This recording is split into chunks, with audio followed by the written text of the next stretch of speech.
Okay, so very good morning to everyone.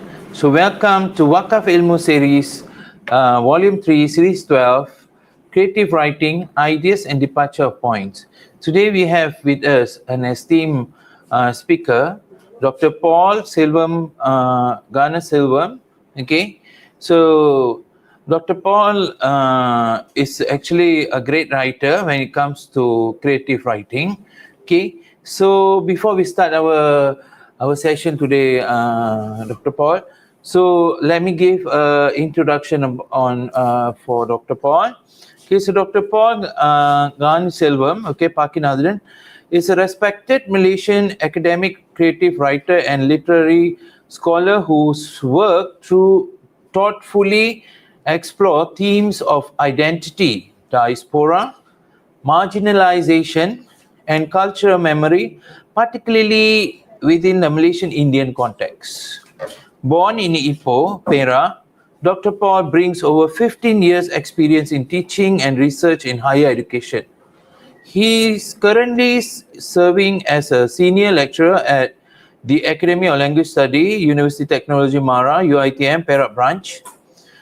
Prior to this, he was a staff member at University Tunku Abdul Rahman, Utah, and also INTI, where he contributed significantly the development of English language and TESOL instruction. He holds a PhD in teaching English as a second language TESOL from the University Pendidikan Sultan Idris, UPSI, with specialization in second language writing, instructional communication, and media literacy. Dr. Paul is also an accomplished fiction writer. His literary debut was Lata's Christmas and Other Stories, 2013, as you can see on our screen. Okay, captured vivid slices of Malaysian Indian life. Okay, his most acclaimed collection, The Elephant Trophy and Other Stories, 2021, published by Penguin Random House, weaves together narratives of displacement, gender, class, and social belonging. His writing is praised for its emotional resonance, cultural nuance, and social commentary. His fiction has also appeared in several notable anthologies, including Kel Noi, Yellow Remang, The Big Book of Malaysian Horror Stories, and The Pathbreakers and Other Stories. Dr. Paul is recognized as a key literary voice articulating the complexities and aspiration of Malaysian Indian communities. He has shared his insight on platforms such as the International Institute for Asian Study, IIAS, where he has featured in the dialogue Indian Identity in Malaysia. His talks, creative writing workshops, and academic presentations have reached audiences in both literary and educational circles. His areas of expertise are vast, which includes Malaysian Indian literature and diaspora identity, TESOL and second language writing, short story craft and narrative voice, cultural representation in fiction, intercultural and instructional communication.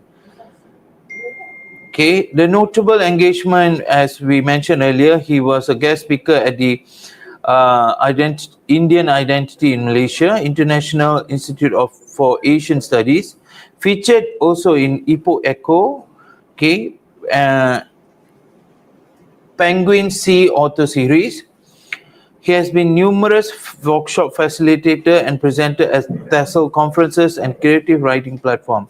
Dr. Paul continues to shape Malaysia's literary and educational landscape using his pen and pedagogy to give voice to stories that matter and stories rooted in cultural truth, community struggle, and human connection. So, welcome, Dr. Paul. Thank you. So, how are you today? I'm good. Okay, so let's start, Dr. Paul. Okay. Sure. So many of your story revolves around the Malaysian Indian experience. What first inspired you to tell these stories through fiction? Okay. When I was in university in UKM, probably the year was 1998, and the year 1998-1999 was the year that marked Reformasi, which was our current Prime Minister, the then current Prime Minister, started this Reformasi in Malaysia in 1999, and it was also the year that marked the racial clashes in Kampung Medan. In 1999, 1998, I was starting my first job as a lecturer at Inti College, and I was in Subang Jaya at that time. And when I started my job, and that was the year I landed right in the middle of the chaotic Kampung Medan, Kampung Lindungan, Kampung Gandhi kind of unrest, all right, the racial unrest that was going on there. There's a lot of issues that started cropping up about the Indian community, especially the Tamil community. Along with these issues were issues of urbanization and urban poverty that the Tamil people were suffering from, or the Indian people in Malaysia were suffering from. So we are basically talking about migration and displacement of the Tamil community from the estates into the cities, and often times these segment of the population, basically when they move to the urban areas, they find that they are economically backward. Why?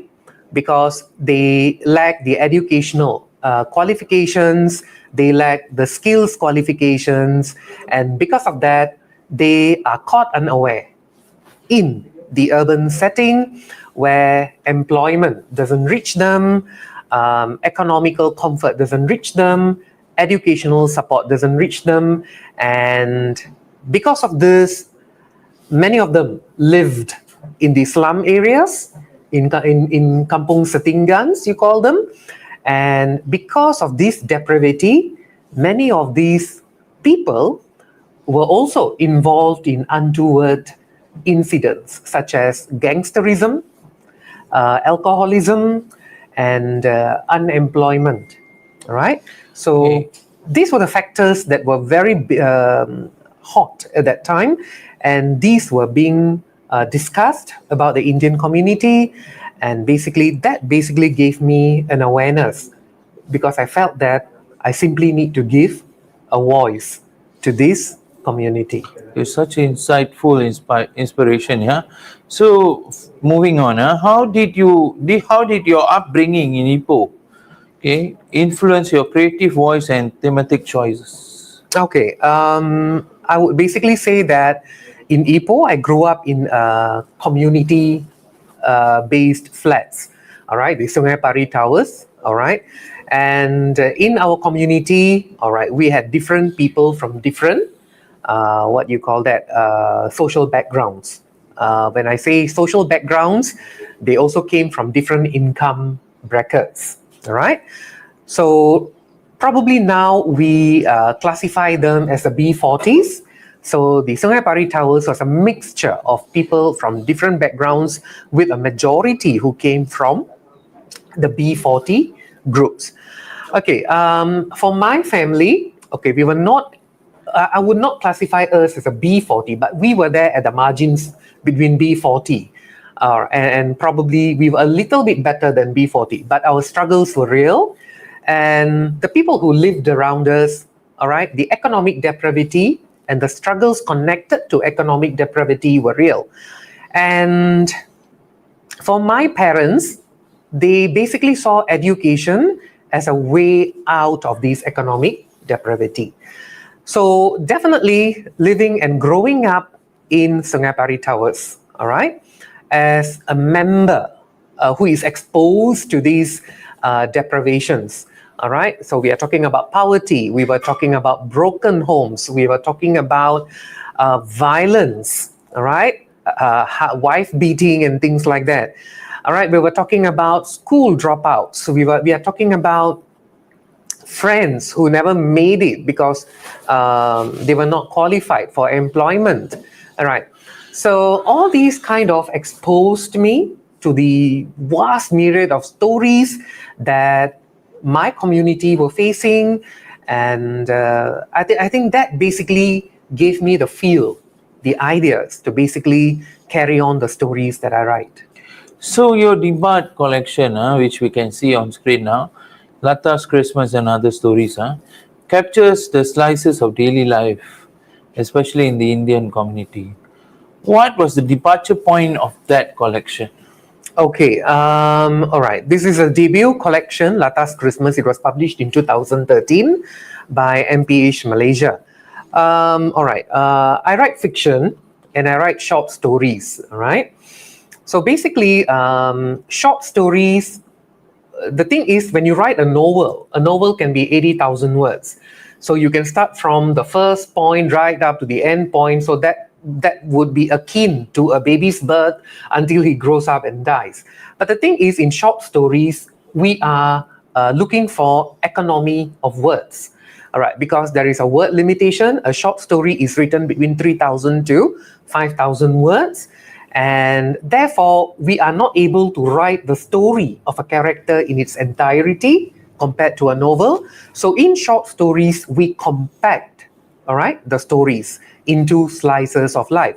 So for example, we take a particular incident, all right, and we write a story. That is our departure point in that story, all right. So probably we are concentrating on a very small facet, all right, of that particular experience, and the whole theme of the story, the whole message is actually weaved down, all right, within that small particular incident that is taking place in that character's probably long life, you see.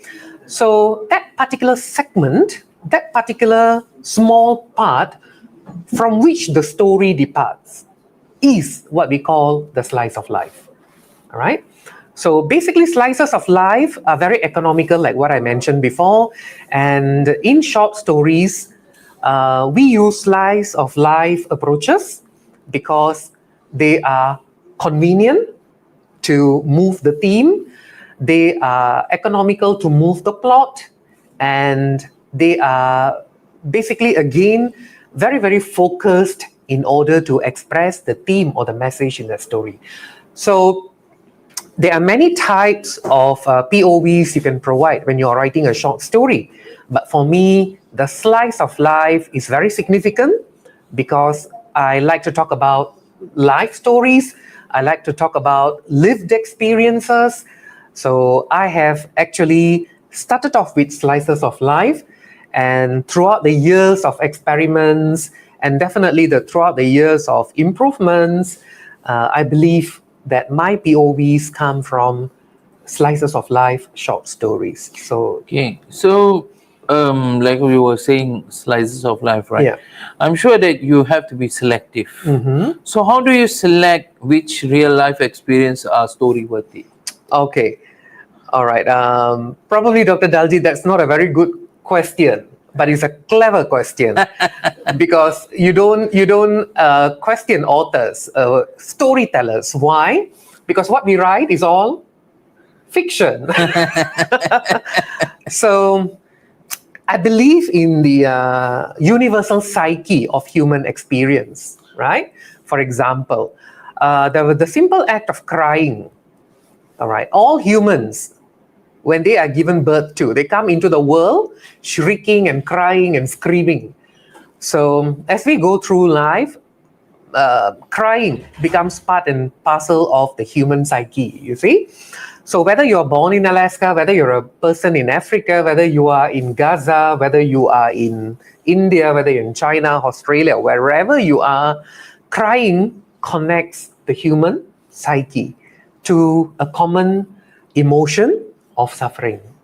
So the thing is, when I want to express an idea, probably the controlling emotion or the controlling theme will be the same. It will probably apply to what everybody feels all around the world. Because when writers write, we are also human beings.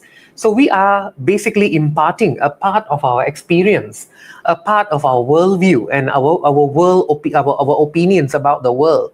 So probably that part may not be fiction.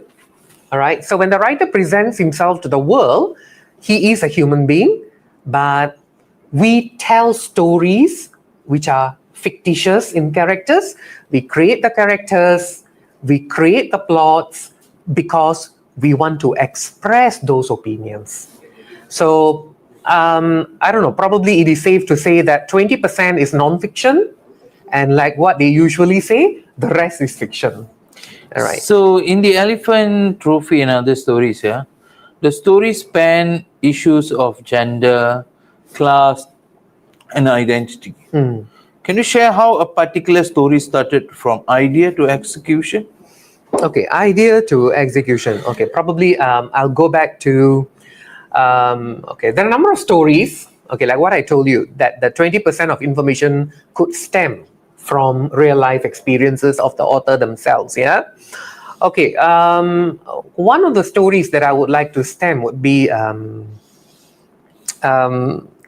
gosh, I forget my own stories.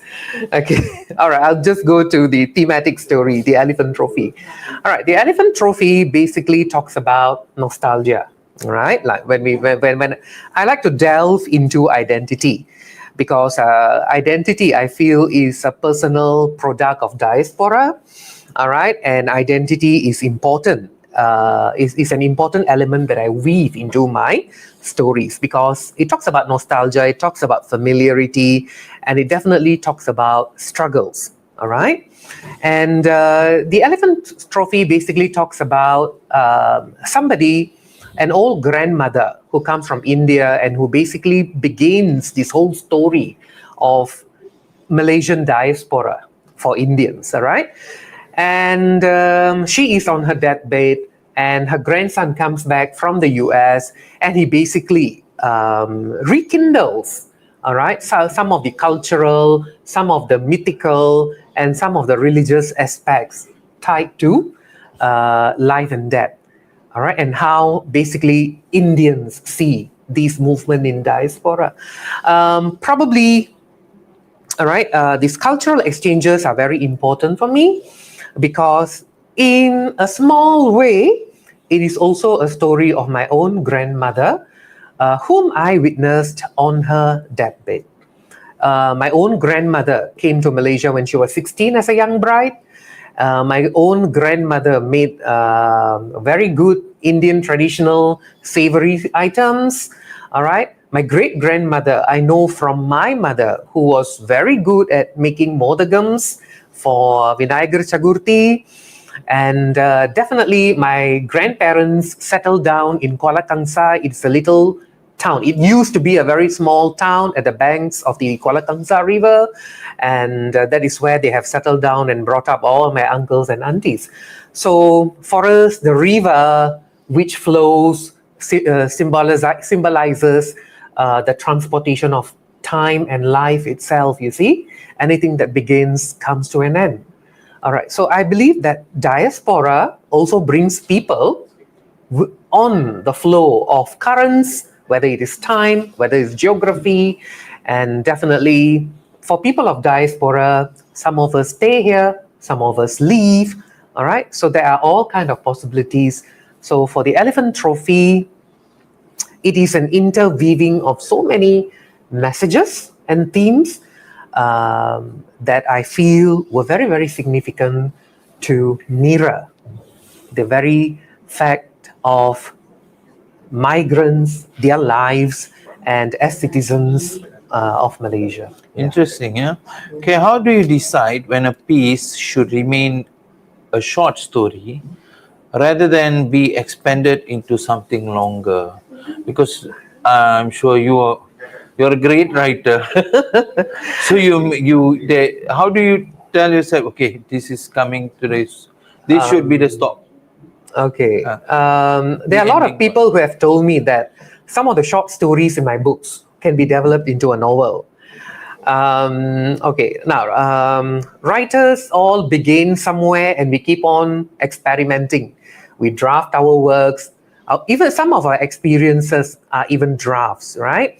So we keep on revising, we keep on judging, we keep on refining our works, and we also do that to ourselves, our writer selves. To answer your question, Dr. Daljeet, I think I started writing a novel probably in the year 2004, and I completed it in 2008. And I think I need to confess to you that I'm a disaster when it comes to novels. All right, I think I've tried writing a novel, but I don't think I have the patience, and I don't think I have the commitment for very long-term pieces of fictional narration. So that is the time when I discovered two things. Number one, I discovered that I am very comfortable writing shorter genres like short stories. In fact, I even started writing flash fictions that are only about 300 words. They've been published. And I'm also very comfortable writing 3,000 word short stories. But the maximum that I can go is about 5,000 words or 6,000 words. All right. Number two, that was also a time when I discovered that I had a knack for poetry. All right, because I like short proses. All right, and I don't want to write. I don't think I can write more than 10,000 words or 5,000 words, and I don't think I have the patience to do that. And I don't know. Maybe in the future I might delve or deal with novels. I have ideas. But every time when you write a short story, something inside you tells you, okay, this is where the story stops. Because again, I always believe economy of words is important so that the message travels through to the reader. And all this while I've written short stories, and I think I've done well with short stories. I think I will continue with short stories, and I'm also writing a lot of poetry. I'm not sure. Maybe when I retire one day, I will probably think of a novel. Okay, so writing, of course, requires a strict routine, right? Correct. Okay, so what writing routines help you to sustain the momentum on projects like the Elephant Trophy? Okay. Routines. Okay. All right. I think if you are talking about a routine, I think there are two very important routines here. Number one is reading. If you want to write, you have to read. You have to read to get the flow, to get the ideas, to compare what you have in mind and what other writers have written. And you also need to amass these experience that other writers are bringing into the genre. All right. There are some notable authors who have made a great difference to my reading experience. One of them is definitely R.K. Narayan from India, and he writes very short novels, novellas, right? We are talking about K.S. Maniam, all right, in a far country. Probably that basically gave me a consciousness towards my identity, all right? And we are talking about the 2002 Booker Prize winner, Arundhati Roy's The God of Small Things. And another book that probably opened up my experiences to writers of diaspora is V.S. Naipaul. All right, through his House for Mr. Biswas and his collection of writings about his travels, especially in Africa, and the placements of Gujaratis in East Africa, Tanzania, and also the West Indies. I found that very, very interesting. And that basically helped me to compare my own experience as a Malaysian Indian. And I started comparing writers from other parts of the world, especially from India. And all these Indian writers who are diasporic and who lived in different parts of the world sort of gave me the very rich, reflective exchanges. All right, and I've gone further. All right, with reading about African diaspora writers. All right, especially with slavery. All right. Toni Morrison's works have basically affected me a lot. Maya Angelou's poems, and of course, Steven Spielberg's 1986, The Color Purple. All right. So again, all these stories deal with the theme of diaspora, the challenges of diaspora. All right. And these are very important for my reflection as a person of diaspora. Okay. Number two. All right. Do I have a particular pattern? Yes, Dr. Daljeet. I think it's very important to have a uniformed timetable. All right. Every day after 8:30, I'm already at my desk in front of my PC. All right. I usually spend about 2 to 8:30 p.m. I usually spend about 2 to 3 hours a day writing, because I think writing has to be consistent because it deals with your train of thoughts. All right. 8:30 to 11:30, 8:30 to 12. So there were days that I would write up to 2 a.m. and 3 a.m. in the mornings. But again, writing is all about train of thoughts. So there are many things you can do. I don't write every day. You can draft your stories. You can create outlines of your stories. You do research. You do drafting. You do corrections. All right. You also read feedbacks from people who have read your work. And in one way or other, the action is different, but I think the perspective or the concentration is still the same. You're involved with your writing every day. So the thing is, the danger is if you become inconsistent with your writing, your train of thoughts are disrupted. So even when I travel, I carry a scrapbook, I jot down ideas. And I think now with the phones, the mobile phones that we have with the recording devices, it has made all the better, because when I drive and I get ideas, I just speak into the recorder. When I come back home, I record them down. So I think it is some sort of a disciplinary action that you have to, writing becomes part of you. All right. And you basically spend a few hours every day very, very committedly in your writing.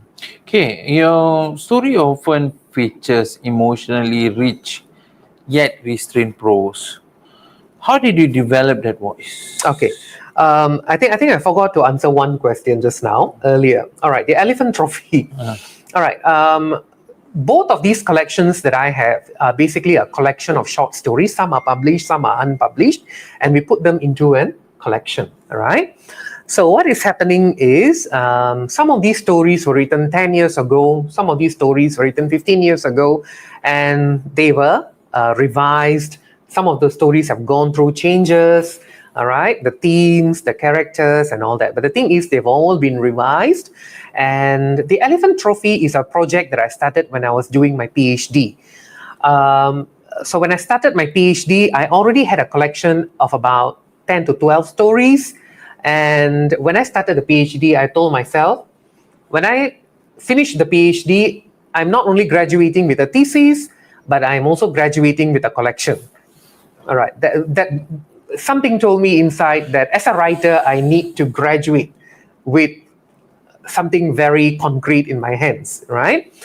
So as I was doing my thesis, the short story writing, fiction writing was my outlet to de-stress myself, to get back into my writer self and put me back, stabilize me in the universe. I felt that it gave me a lot of relief. It gave me a lot of comfort.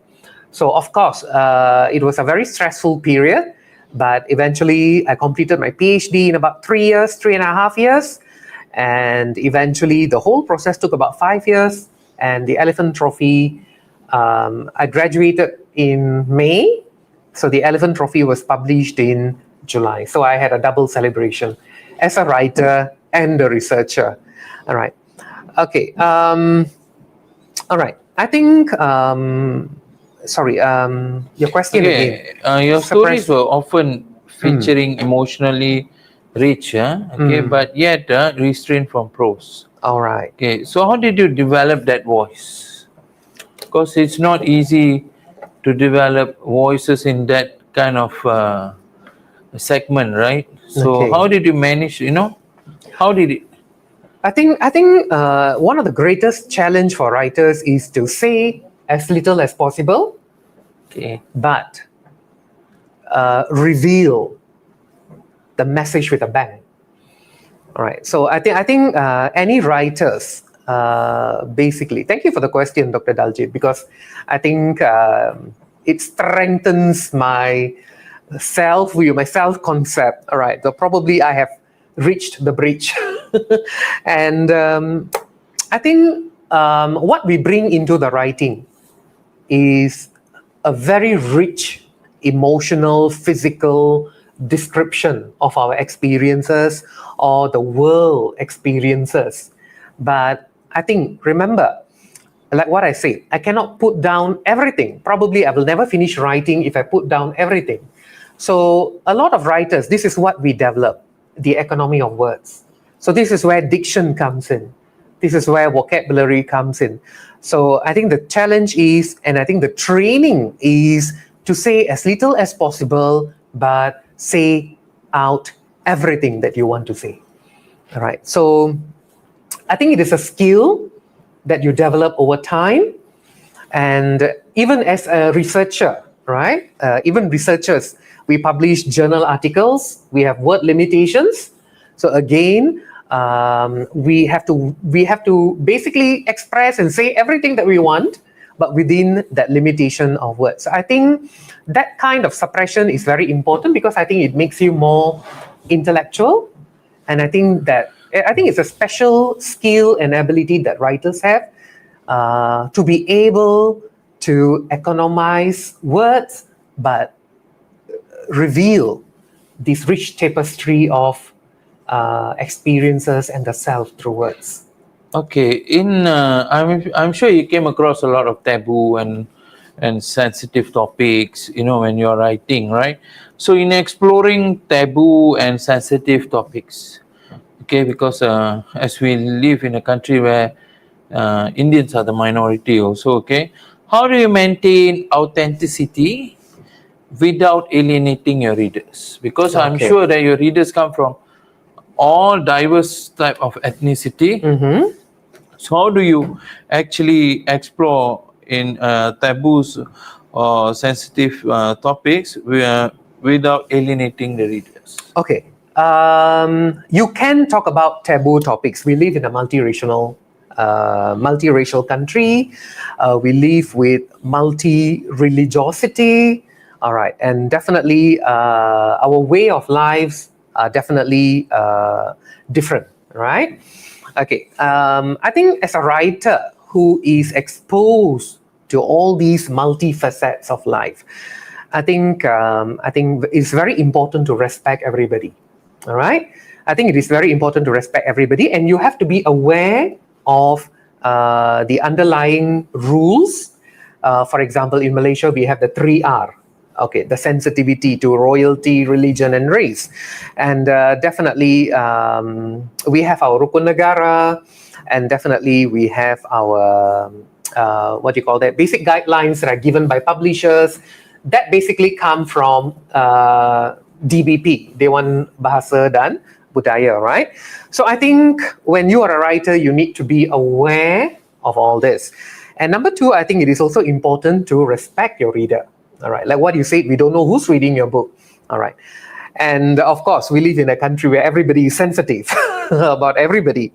But then we also come from a country where our differences are celebrated.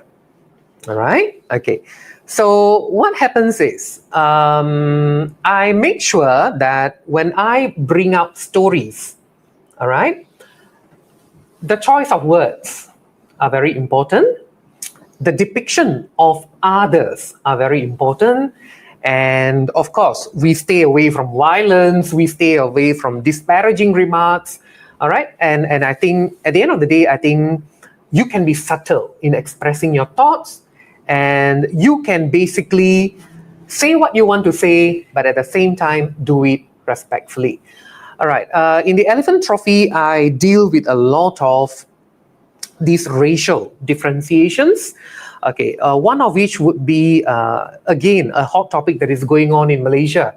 I'm sure that the recent murder of the MMU student, right, in Cyberjaya, have brought up this issue of not leasing out rented property to Indians, all right, because the perpetrators in that murder case were 2 university students. Okay, these leasing, all right, of rented properties in Malaysia is a very, very sensitive issue. All right, just like jobs, all right, it's a very, very sensitive issue because we see job opportunities, even property leases are very, very homogenized to certain races, all right. So what happens here is, how do you tell the world that Indian children, all right, because I'm an educator, and at one point of time, a lot of my students were going out for industrial trainings, and they were not able to secure jobs. And in 2007, when I first came to a place called Kampa in Malaysia, and I'm a lecturer, I'm educated, I'm an adult, it took me 2 days to drive around Kampa, and nobody wanted to give me a room for rental, a property for rental, simply because of my skin color. All right, so how do we basically justify these experiences? All right, and this is what we basically express, because it has something to do with cultural negotiation and definitely alienation, which is a very, very important aspect of diaspora. So in one of my stories, I talk about an Indian girl who is looking for accommodation, and she does not get, is not able to secure accommodation simply because of her skin color. But I twist and turn the plot. This particular Indian girl is in a mixed race relationship, and it is actually the boyfriend from the mixed race relationship who helps her to secure accommodation. Now, the thing is, people may argue these are not true. I mean, nobody can decommission my experiences, all right? To each their own. So, but basically, that's the beauty of living in Malaysia. All right, I'm not alone. I don't have to suffer alone. There will always be somebody to help me out. There will always be somebody who trusts me, all right, from another race. And there are always doors that could help me out in these issues. So even now, surveys have been done, all right? 60% of Malaysians do not believe the recent survey that Indians should be given properties for lease. All right. So these are the realities that we face, and these are the realities that we weave into our stories, because our stories, our identities in diaspora needs to be heard.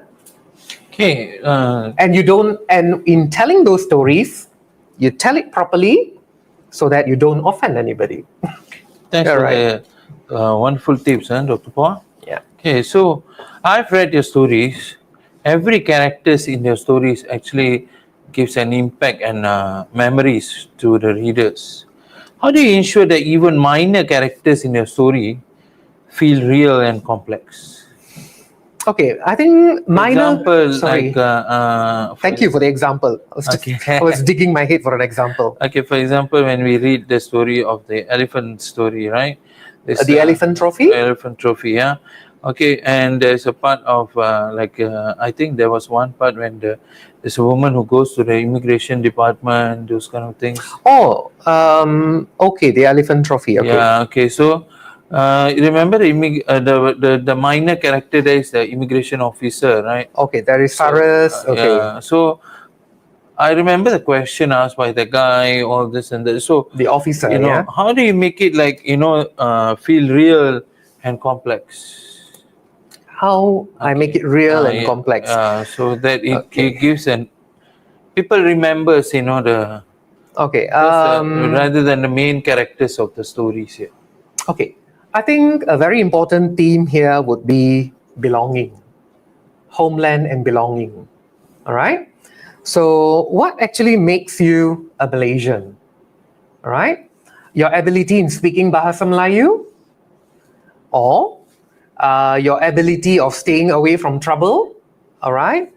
Or your ability to eat durian and nasi lemak.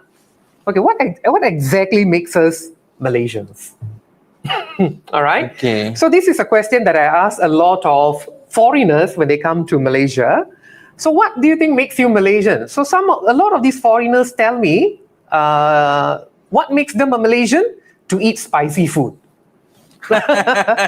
So when you eat nasi lemak, they are Malaysian. So I think it is very important to notice this, that the application of citizenship, all right, is a very vigorous and a rigorous process in Malaysia. And of course, I don't know, spouses from China, spouses from India, spouses from other countries. So there's a lot of stories that basically come out from these institutions about this little interview that they have to attend. Many times I found them to be funny because many of them fail these interviews, right? Okay, so many of them fail these interviews, and I actually know someone who has been married here to a Malaysian. She's from India. She's been married here for 14 years, all right? And she has not been granted a citizenship. So the story is about her perspective, about how she belongs in Malaysia. Her husband is in Malaysia, her children are Malaysians growing up in Malaysia, and after 14 years, she thinks she's a Malaysian. All right, her favorite food is nasi ayam. Okay. All right, so these are the people who have accepted, all right, the new homeland. They are married here, they live here. In fact, she has a driver's license in Malaysia, Okay. and she teaches in Malaysia. And so she's probably 60% Malaysian herself. All right. So something that made her nervous before she went for her citizenship interview was Bahasa Melayu words. So she comes to the office and she starts talking in Bahasa Melayu to everyone. She practices the words, and that basically, all right. And this is somebody who goes for Bahasa Melayu tuitions, all right, and things like that. So that basically gave me an idea. You see, we are all born here in Malaysia. For us, it's not a problem. But for somebody who is from India and who has come to Malaysia, and her husband is here, her children are here, all right? So there is a certain desperateness in that voice, all right, to embrace this identity as Malaysian, all right, so that she can continue to live in this land, all right, so she can continue building up this identity as a Malaysian. So I think this is where the themes of diaspora comes in very, very strongly, all right. So recently on TikTok, I found a video where there is this old lady and a very young man talking in Bahasa Melayu in India, in a village. Okay, their Bahasa Melayu is broken, but the old lady had stayed here with her in-laws for 6 years, and she has picked up a bit of Bahasa Melayu. And this man who was here working as a laborer, he has learned it from Bangladeshi co-workers, all right? And they've gone back to their village, and they met each other, and they speak in broken Bahasa Melayu, and that is their TikTok account. Okay. I think those experiences are enriching, all right? And those experiences are very, very important. Having to say that there are Malaysian people born in Malaysia, they've lived all their lives in Malaysia, but their Bahasa Melayu is really bad. So again, we question, all right? We again questions about citizenship, questions about identity, questions about belonging. So these are the things that we writers question and we write about over and over, time and again, to remind people of who they are, probably to remind me of what I am and what it means to be what I am. So it's more like an advocacy going on people's community story into Stories, because at the end of the day, we are telling the world what are our experiences in this diaspora. Okay, so moving on, yeah. So, what are some culture misunderstandings or stereotypes about the Malaysian Indian community that you hope your stories can dispel? Because I've noticed that, at the climax of every of your stories, it's like it changes. It gives a message on people on certain misunderstanding or stereotypes kind of thing that you should actually dispel. So, what are you trying to express here? What are some of the cultural misunderstanding and stereotypes that you think? Okay, I think a lot of these cultural misunderstandings, prejudice, stereotypes, all right, they're not going to be positive, they're going to be very negative. For example, all Indians are kaki botol. The first thing, if there is an accident, the allegation that comes is, dia mabuk. All right. And definitely, for many, many years, all right,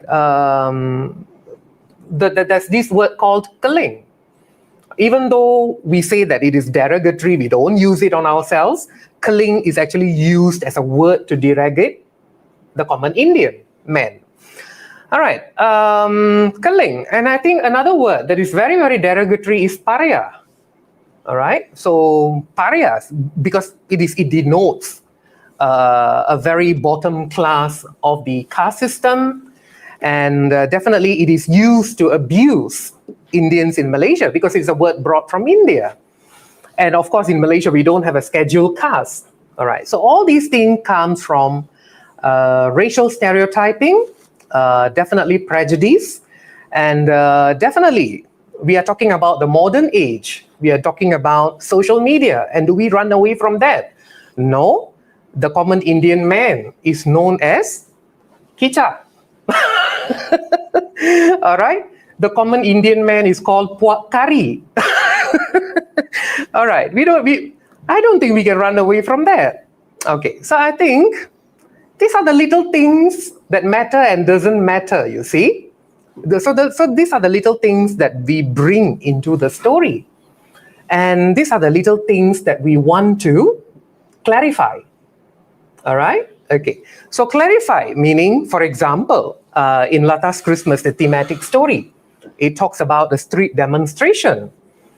So it talks about the street demonstration, and it talks about the protagonist, all right? The guy who goes missing, the father figure who goes missing, the father figure who is arrested, all right? And all these things come from the wife's imagination.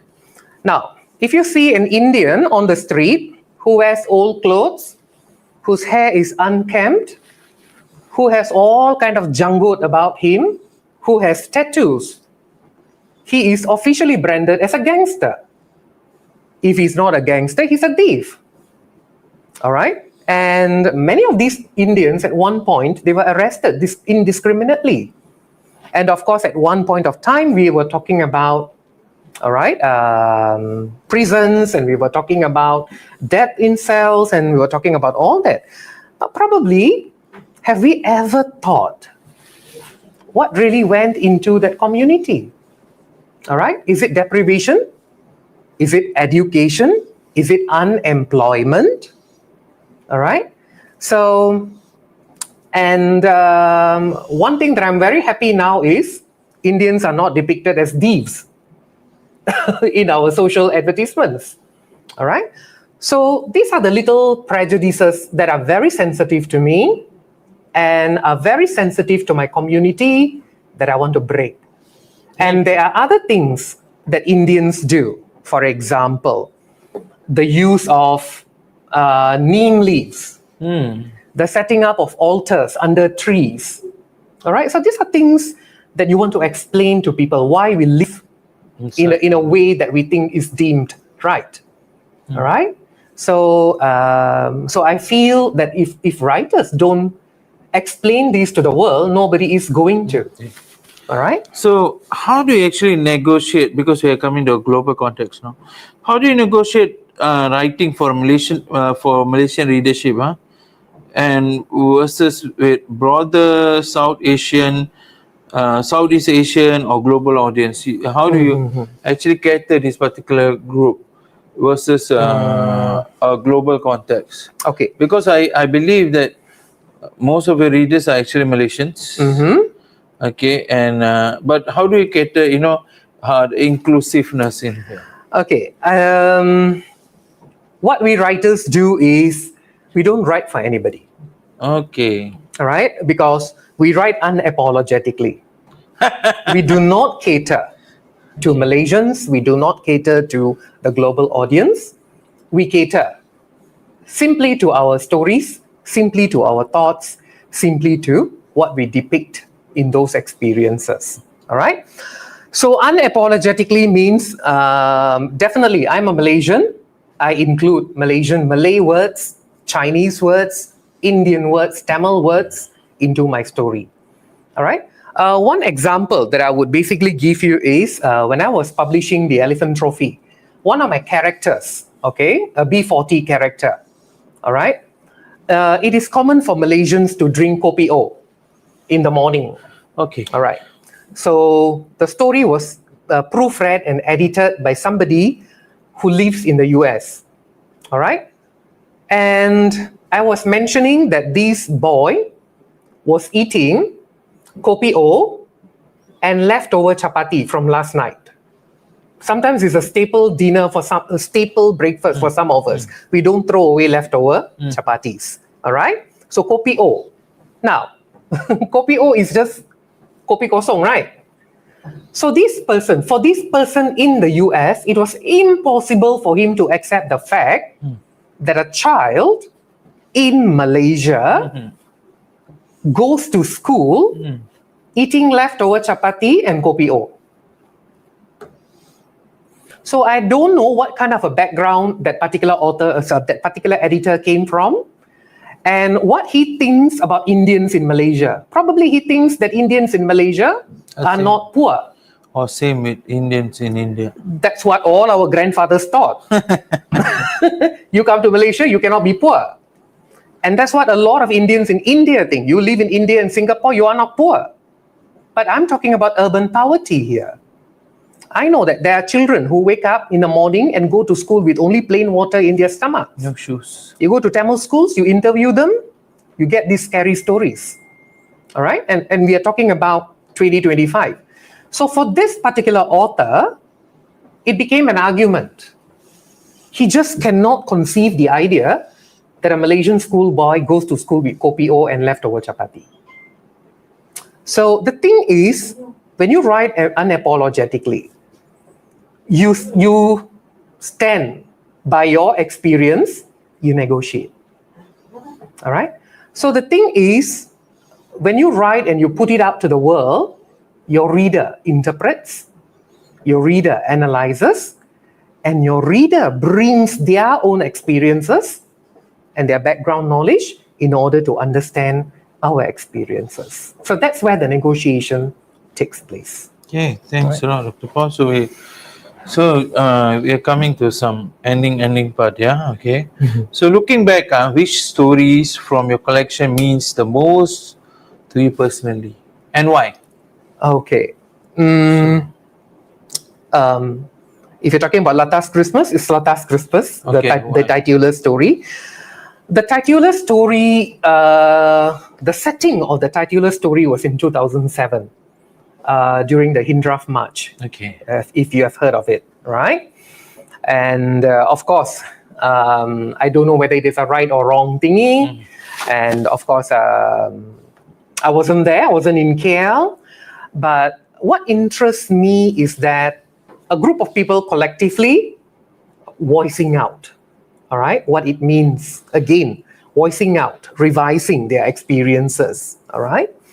So I'm not interested in the political part of it, but I think to explain the political part of it, you have to dissect the experiential part of it.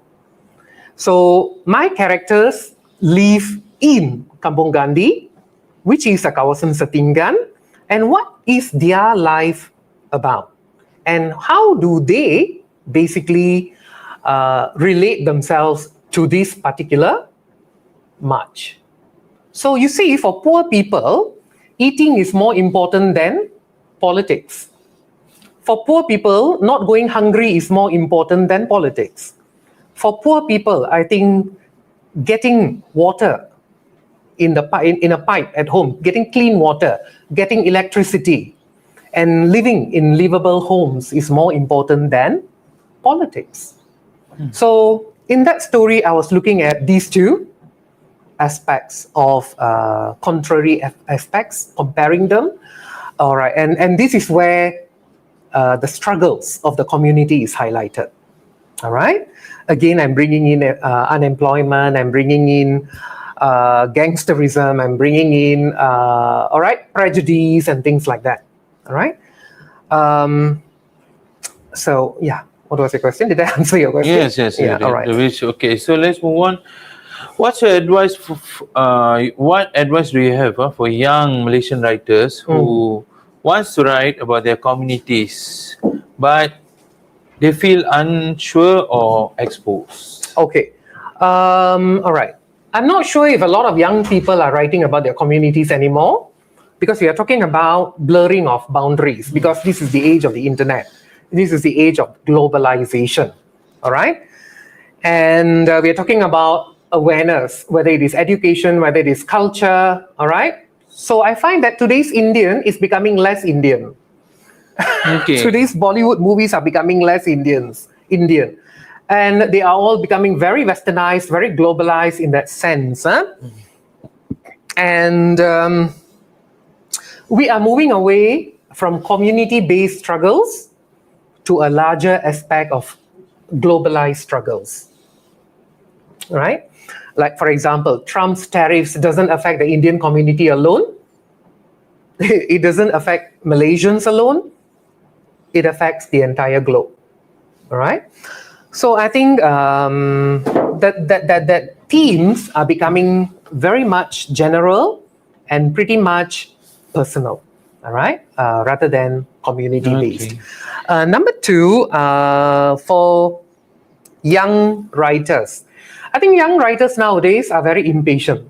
All right. I think there are many talented young writers who have started publishing and whatnot.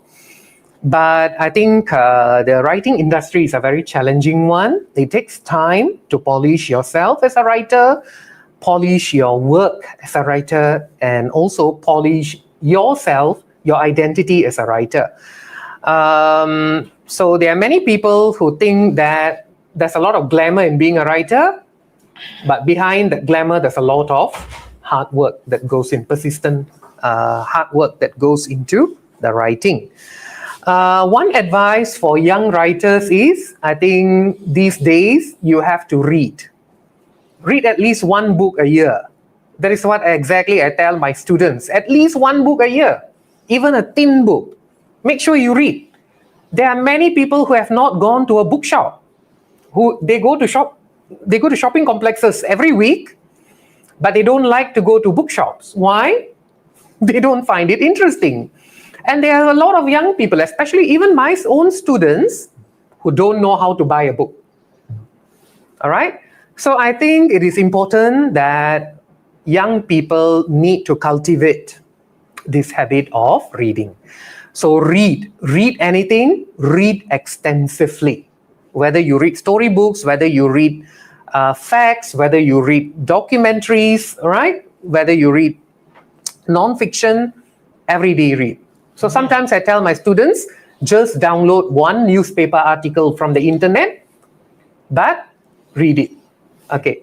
So reading is very important. I think reading gives you ideas. Reading gives you the ability to get used to language usage. And the more you read, the more your mind expands, and you will be able to gain a perspective. So gaining perspective is very important, because once you have perspective, you will be able to come to crossroads with other perspectives. There are many perspectives. There are national perspectives, there are community perspectives, there's international perspective, there are individual perspectives. I don't know. It all depends on your experience, and it all depends on what stories you want to tell. And these perspectives will give you the departure points for storytelling. Okay, would you ever consider adapting one of your stories for the screen or stage? Can, no problem. Why not? Okay, why? Why would you want to do that? Reading a story is totally different because it's fictitious, and you know the dimension, the images we readers will create in our mind. Wouldn't it be very subjected to one point when you just make it into a play? You're the first person who's asking me that question. I have not thought about it, but probably in the future. I have a number of very Malaysian themed stories that could be turned into dramas and theatre, but any particular one you would I think okay, one of which would be Cha Kway Teow Satu. Okay, yes. Right? Cha Kway Teow Satu. I think that will be a very good story to talk about how Malaysia has changed, how hawker centers are changing our eating habits. Okay. All right. And of course, the Cha Kway Teow you bought 20 years ago is not the same today. Yes. All right, the ingredients have changed, Yes, the price have changed, the taste have changed, food presentations have changed. So I think nostalgia is a very important aspect of everyday life, and probably that is something that Malaysians will be interested in. All right. So we have come to the last part of our talk today, Apa. So my last question to you is actually, what's next for you as a writer? Okay, are you currently working on a new collection or perhaps a new novel that every one of us would like to know? All right. Okay. I have been working, I have been collecting short stories that I've not completed, and I'm trying to complete them, and I'm also writing new stories. But I think the theme would slightly change. I think the theme would slightly move on to gender. I'm very interested in exploring genderization, all right, in diaspora. But then again, I'm also experimenting with echo writing. Echo writing, what is our experience with nature? All right, like for example, the latest story that I published in 2023 was the best short stories published by Kitab Singapore. Yeah, it is a story that talks about a grandfather who basically takes it upon himself to plant more trees in his housing area because he feels there are not enough trees. Okay. All right. So I think echo writing is very close to my heart. And in today's world, we are talking about climate change. We are talking about indiscriminate deforestation activities. And we are still dabbling with reforestation efforts. Okay, I think these are the things that I want to bring into context. When I ask children now, can you point to me a durian tree? They cannot tell you that. They cannot differentiate durian trees from banana trees to langsat trees. They cannot. They just have no idea what they are anymore. So I think this kind of thematic echo writing, I feel is becoming very important. And I think this is something that I want to delve in. I'm already delving into them. And this is something that I will bring into my writings later. And of course, I will not run away from writing about my community, their struggles. Advocate. And I will always advocate their voice. Okay. All right. So thanks a lot, Dr. Paul. So there you have it today. Okay, a wonderful sharing from a great writer, Dr. Paul. Okay, I think we've noticed from you have covered everything from the writer's perspective to the reader perspective. I don't see you only cover the Indian community, but you covered Malaysian community as a whole. Okay, which gives us waiting for what is going to come from you. All right. The next, okay. So thanks a lot, Dr. Paul. Thank you so much. Malaysian writing is just like ice kacang. Okay, so thank you, everyone. So thank you. Thank you.